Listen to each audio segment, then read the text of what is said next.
জান্নাত, নিরাশা হবেন না। বেলালের জন্য, বেলাল রাদিয়াল্লাহু তাআলা একার জন্য জান্নাত নয়।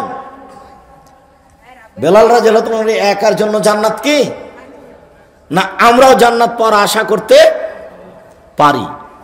ওই সালাত ওইভাবেই আছে, আমাকে আর আপনাকে আদায় করতে হবে, আমরাও সেই সুবিধা ভোগ করার চেষ্টা করতে পারি। বেলাল রাদিয়াল্লাহু তাআলার জন্য একার জান্নাত নয়, সারা দুনিয়ার মানুষের জন্যই জান্নাত। ঠিক তেমনি সারা দুনিয়ার মানুষের জন্যই জাহান্নাম। দুশ্চিন্তা ভোগ করতে হবে না, পাপ হয়েছে ক্ষমা চাইতে হবে। কুল্লু বানি আদম খাত্তা খায়রুল খাত্তাইনা তাওয়াবুন, আদম সন্তানই পাপী। ভালো পাপী সেই যে পাপ করার পরে আল্লাহর কাছে ক্ষমা চায়। 4, সলাতুল ইশরাক চালু করতে হবে। উপস্থিত বৈঠকের দিনী মুসলিম বোন আপনাকে বলছি, মুরব্বী ভাই আপনাকে বলছি, চাস্তের সালাত চালু করতে হবে। এখন তো দেবই বেলদিতে জমি জায়গার দাম অনেক বেশি, বাড়িঘর করে ফেলেছেন, বিল্ডিং করে ফেলেছেন, হজ করে এসেছেন, একটু সময় বের করেন, এদিকে দেখেন, এইভাবে বের করবেন।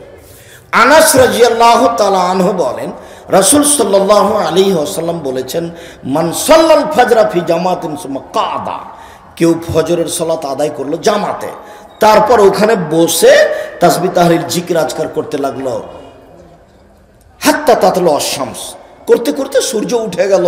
ও সাল্লা রাকাতাইন, সূর্য ওঠার পর পরে 2 রাকাত সালাত আদায় করলো। কানাল হাজরুন কাজরা হাজ্জ উমরা তাম্মা তাম্মা তাম্মা, তাহলে তার নেকি হবে হজ উমরার সমান, তাহলে তার নেকি হবে হজ উমরার সমান, তাহলে তার নেকি হবে হজ উমরার সমান। পূর্ণ হজ পূর্ণ উমরা, পূর্ণ হজ পূর্ণ উমরা, পূর্ণ হজ পূর্ণ উমরা। হজ উমরা করে যে নেকি হয় সেই নেকি হবে এই আপনার ইশরাকের 2 রাকাত সালাত আদায় করলে। কথাটা স্পষ্ট করি।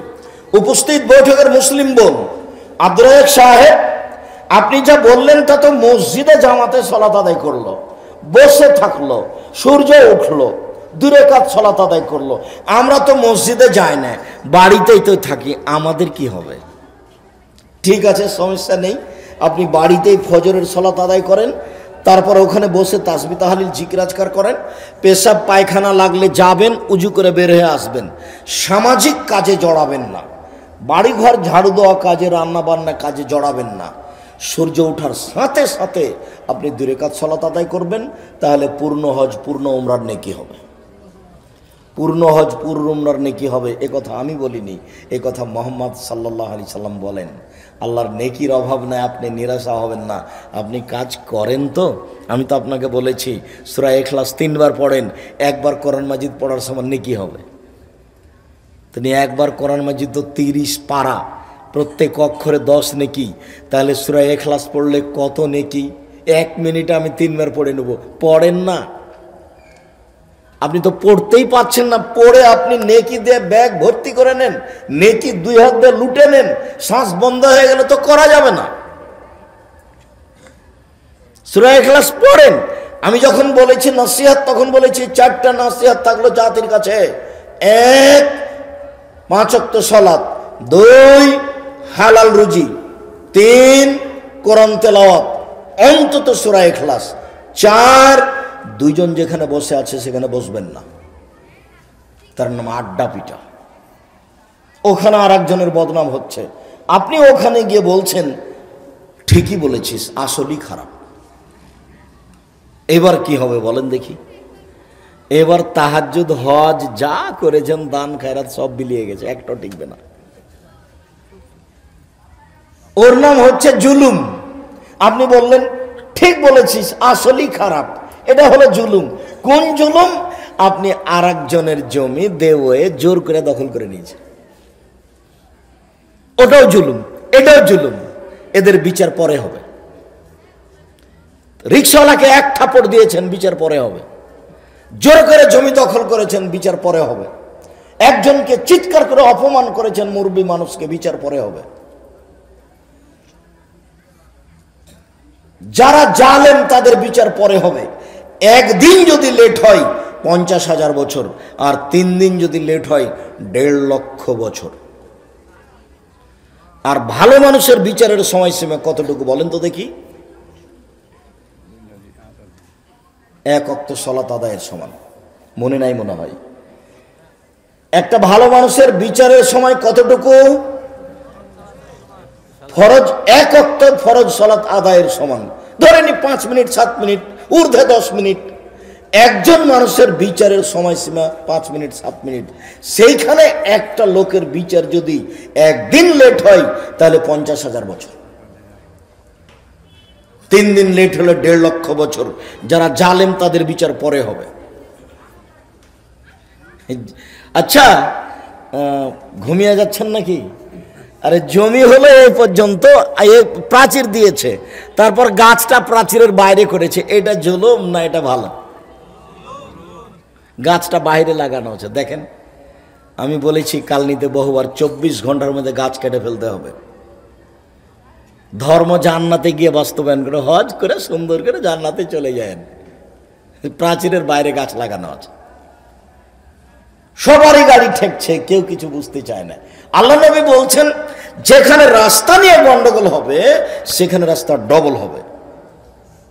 রাস্তার ব্যাপারে আল্লাহ নবী কোনোদিন আপোষ করেননি। বাড়িঘর ভেঙে ডবল করতে হবে, এটা আল্লাহ রাসূলের আদেশ।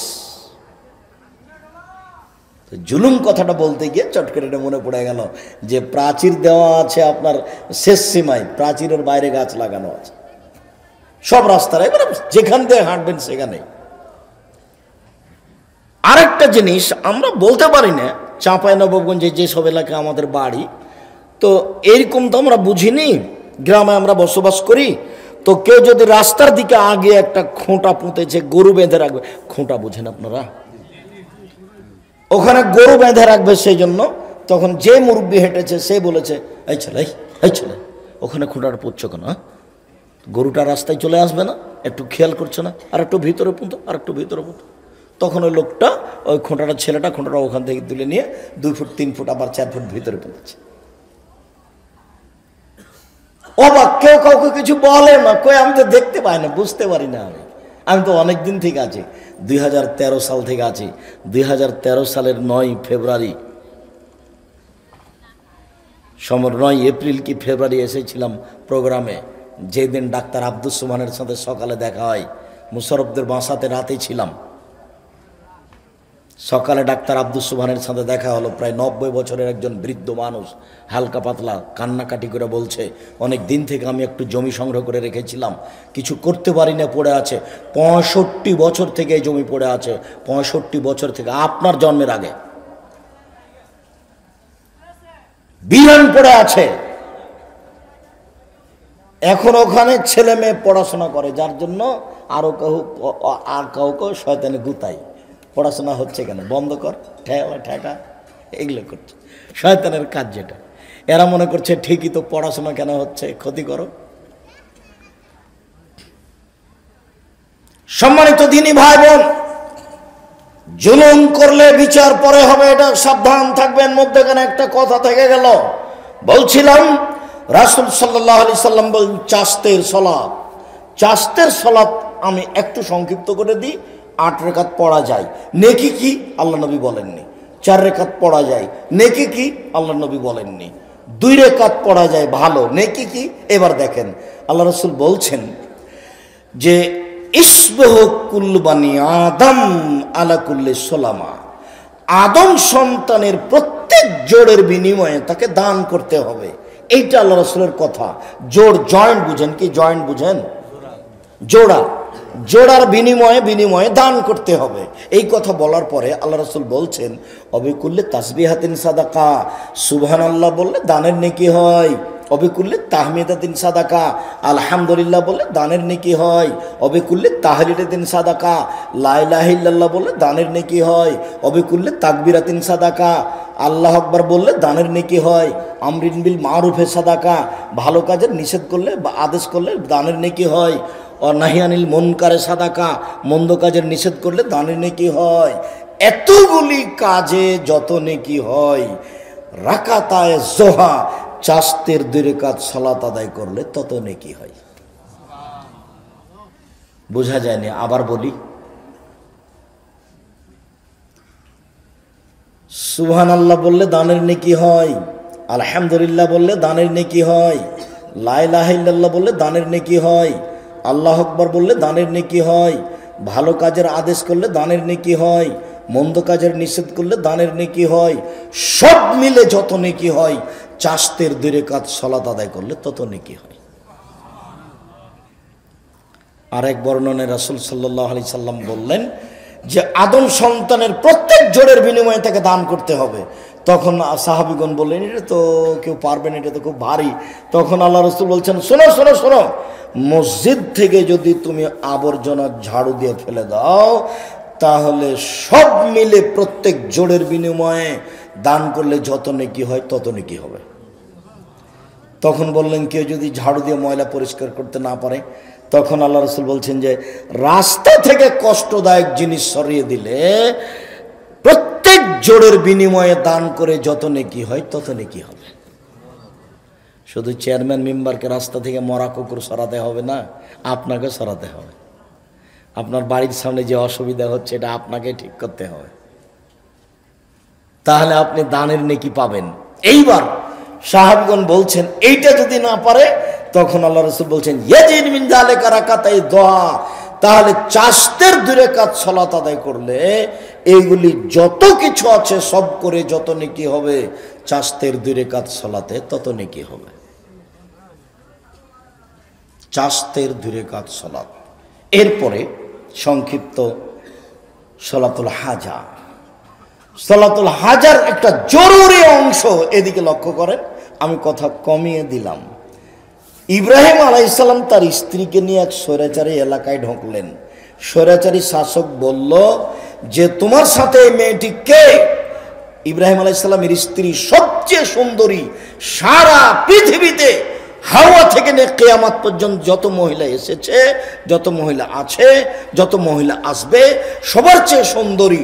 অন্যথায় যেই যুগে সারা ছিলেন সেই যুগে সবার চেয়ে সুন্দরী। ইব্রাহিম আলাইহিস সালামকে বলা হলো এটা কে? তখন ইব্রাহিম আলাইহিস সালাম বলেন এটা আমার বোন। তারপরে তিনি তার স্ত্রীর কাছে গিয়ে বললেন সারা, তুমি আমাকে মিথ্যুক প্রমাণ করো না, আমি কিন্তু তাদেরকে বলে দিয়েছি তুমি আমার বোন। তুমি যদি বলো যে ইব্রাহিম আমার ভাই, তাহলে তো আমি মিথ্যুক প্রমাণ হয়ে যাব। মনে রেখো সারা, ইন আলালার যে গায়রিও গায়রকে মুমিনুন, আমি আর তুমি ছাড়াই মাটির উপরে কোনো মুমিন পুরুষ নারী নেই, এই হিসেবে আমরা ভাই বোন বটে। মাটির উপরে মাত্র 2 জন পুরুষ নারী, মুমিন পুরুষ নারী, সেটা হচ্ছে তুমি আর আমি, এই হিসেবে ভাই বোন বটে। এরপরে ইব্রাহিম আলাইহিস সালাম তার স্ত্রীকে রক্ষা করতে পারলেন না, ফারসালা বেহা ইলাইহি, স্বৈরাচারী শাসকের কাছে পাঠিয়ে দিলেন। ফাকামা ইলাইহা, ঘরে ঢুকতেই স্বৈরাচারী শাসক তার দিকে আগিয়ে গেল তার গায়ে হাত লাগানোর জন্য। উপস্থিত বৈঠকের মুসলিম বোন 1 মিনিট এদিকে লক্ষ্য করেন, যারা গেছে গেছে তাকদির নিয়ে গেছে, আপনি বসে আছেন 1 মিনিট আপনি দেখেন, এদিকে দেখেন। যেমন স্বৈরাচারী শাসক তার দিকে আগিয়ে গেছে, তখন তিনি বলছেন থামেন, আগে ওযু হবে, 2 রাকাত সালাত হবে, তারপরে কোনো কথা। সারা ওযু করলেন, 2 রাকাত সালাত আদায় করলেন। 2 রাকাত সালাত আদায় করে বলছেন আল্লাহুম্মা, হে আল্লাহ, ইন কুনতু আমানতু বিকা ওয়া রাসূলিকা, যদি আমি তোমাকে বিশ্বাস করে থাকি, তোমার নবী ইব্রাহিমকে বিশ্বাস করে থাকি, ওয়া হাসানতু ফারজি লিল্লাহ জাওজি, জিন্দেগিতে আমার লজ্জা স্থান আমার স্বামী ছাড়া কাউকে ব্যবহার করতে না দিয়ে থাকি, এই কথা দিয়ে যদি 3টা ঠিক হয়ে থাকে, 1 তুমি, 1 আল্লাহ এটা মেনে নিয়েছি, 2 ইব্রাহিম নবী এটা মেনে নিয়েছি, 3 জিন্দেগিতে আমি কোনোদিন জেনা করিনি, এই 3টে কথা যদি সত্য হয়ে থাকে, ফালা তুসাল্লি তালায়াল কাফেরা, তাহলে নির্জন ঘরে এই স্বৈরাচারী শাসক কাফের যেন আমার গায়ে হাত লাগাতে না পারে। কথা শেষই হয়নি, অজ্ঞান হয়ে পড়ে গেছে। এর নাম সালাতুল হাজা, বিপদে পড়ে 2 রাকাত সালাত। বুঝা গেল না কথা? মনে হয় ইব্রাহিম আলাইহিস সালামের স্ত্রী এই কথা বলার পূর্বে কি করলেন? ওযু করলেন, 2 রাকাত সালাত আদায় করলেন, তারপরে আল্লাহকে বলছেন। উপস্থিত বৈঠকের বোন, মুসলিম বোন, আপনি পারবেন? সাহস হয়? আরে আপনার তো পেট পিট দেখা যায়, আপনি কি বলবেন? দেখেছেন তার বলার গতি কেমন? সালাতুল ইস্তিখারা, সিদ্ধান্তের সালাত।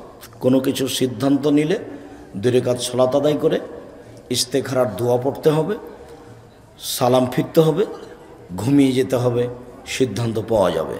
সলাতু তাসবিহ, তাসবিহের সলাত, সুবহানাল্লাহ আলহামদুলিল্লাহ ওয়ালা ইলাহা ইল্লাল্লাহ আল্লাহু আকবার ৭৫ বার এক রাকাতে, 4 রাকাতে 300 বার। জীবনে একদিন পড়তে হবে, বছরে একদিন পড়তে হবে, মাসে একদিন পড়তে হবে, হলেই হলো, তাহলে সব পাপ ক্ষমা হয়ে যাবে।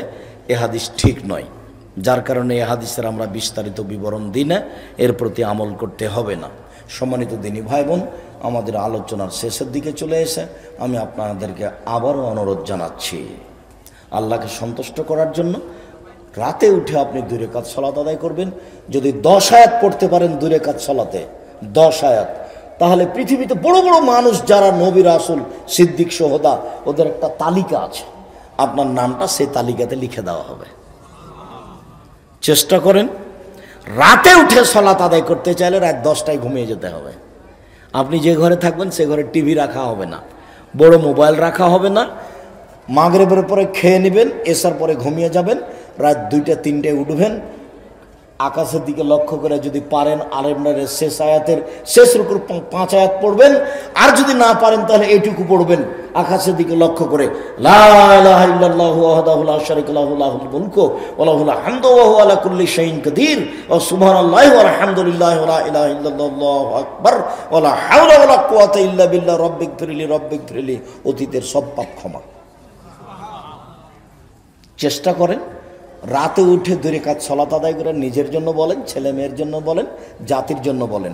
সম্মানিত দিনী ভাই বোন, এই 9 ধরনের সালাত আদায় করার জন্য সময়ের গতিতে আমি আমার পক্ষ থেকে অনুরোধ জানাচ্ছি। একটু জরুরি প্রয়োজন এক ধরনের, আর স্বাভাবিক প্রয়োজন এক ধরনের। যখন আল্লাহকে কিছু বলতে চাচ্ছেন হাত তুলে, যদি স্বাভাবিকভাবে চান তাহলে এইটা আল মাসালা হাকাজা, হাতটা মিলে যেতেও পারে, ফাঁকা থাকতে পারে, তবে কাঁধ সামনাসামনি থাকবে। হাত উঠিয়ে আল্লাহকে বলবেন। কেন? আল্লাহ খালি হাত ফিরে দিতে লজ্জা পায়। হাত তুলে যখন আপনি বলবেন তখন আল্লাহ আপনাকে দিয়ে দিবে, খালি হাত ফিরে দিতে লজ্জা পায়। নিজেই লজ্জাশীল, কারো খালি হাত ফিরে দিতে পারেন না, তো লজ্জা পায়, যার জন্য বলছে ঠিক আছে তুমি যেটা চাইলে দিয়ে দিলাম। আর যদি এখনই দিতে হবে, তার নাম ইবতিহাল, এখনই দাও, আমার ছেলে বিপদে পড়েছে উদ্ধার করে দাও, তাহলে হাতে ভাবে উঠাবেন, উপরের দিকে উঠাবেন, মাথার উপরে উঠে যাবে। যদি পানি চাওয়া হয় তাহলে উল্টা পথে, আর যদি প্রয়োজন চাওয়া হয় তাহলে এভাবে। আর একটু বলছি, দুয়ার শুরুতে ইসমে আজম পড়বেন। ইসমে আজম আল্লাহু ইন্নাসআলুকা বিআন্নাকা আনতাল্লাহ লা ইলাহা ইল্লা আনতাল আহাদুস সামাদুল্লাযী লাম ইয়ালিদ ওয়া লাম ইউলাদ ওয়া লাম ইয়াকুল লাহু কুফুয়ান আহাদ। ইসমে আজম এটা দুয়ার বইয়ে দেওয়া আছে, যাওয়ার সময় দেখবেন দুয়ার বই আছে, নাহলে প্রতিষ্ঠান থেকে নেবেন। যে বক্তব্য দিচ্ছে সেটা উপদেশ বই আছে। আর মাসিক আল ইতেসাম আমি সবাইকেই পড়তে বলেছি, সবাই পড়বেন দিনী ভাই বোন। মাসিক আল ইতেসামের পিছনে লক্ষ লক্ষ টাকা খরচ আছে, 50টা প্রশ্নের উত্তর আছে।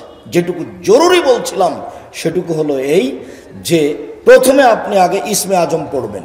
যদি ইসমে আজম মুখস্থ না থাকে তাহলে দোয়া ইউনুস পড়বেন। দোয়া ইউনুস বুঝেন?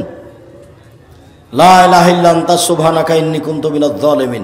এটাও যদি না পারা যায় তাহলে সূরা ফাতিহার প্রথম 3 আয়াত, আলহামদুলিল্লাহি রাব্বিল আলামিন আর রহমানির রহিম মালিকি ইয়াউমিদ্দিন।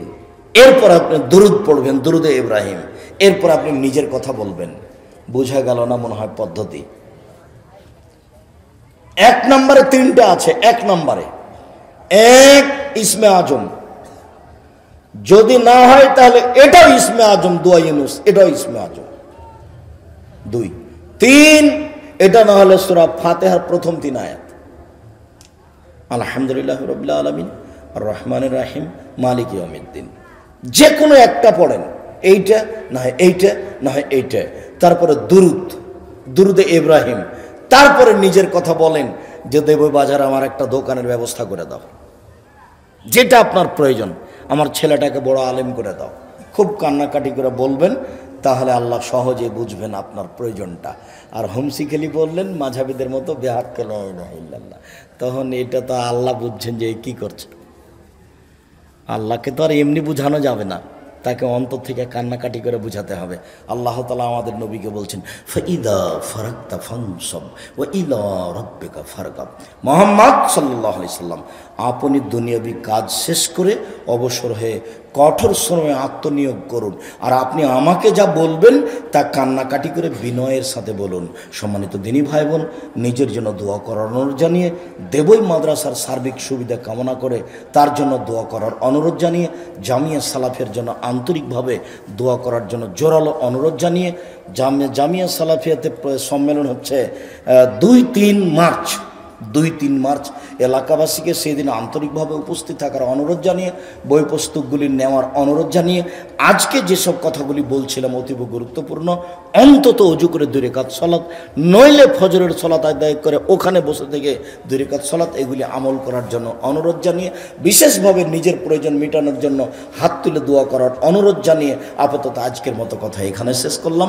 সুবহানাকাল্লাহুম্মা ওয়া বিহামদিকা আশহাদু আল্লা ইলাহা ইল্লা আনতা আস্তাগফিরুকা ওয়া আতুবু ইলাইক। আসসালামু আলাইকুম ওয়া রাহমাতুল্লাহ।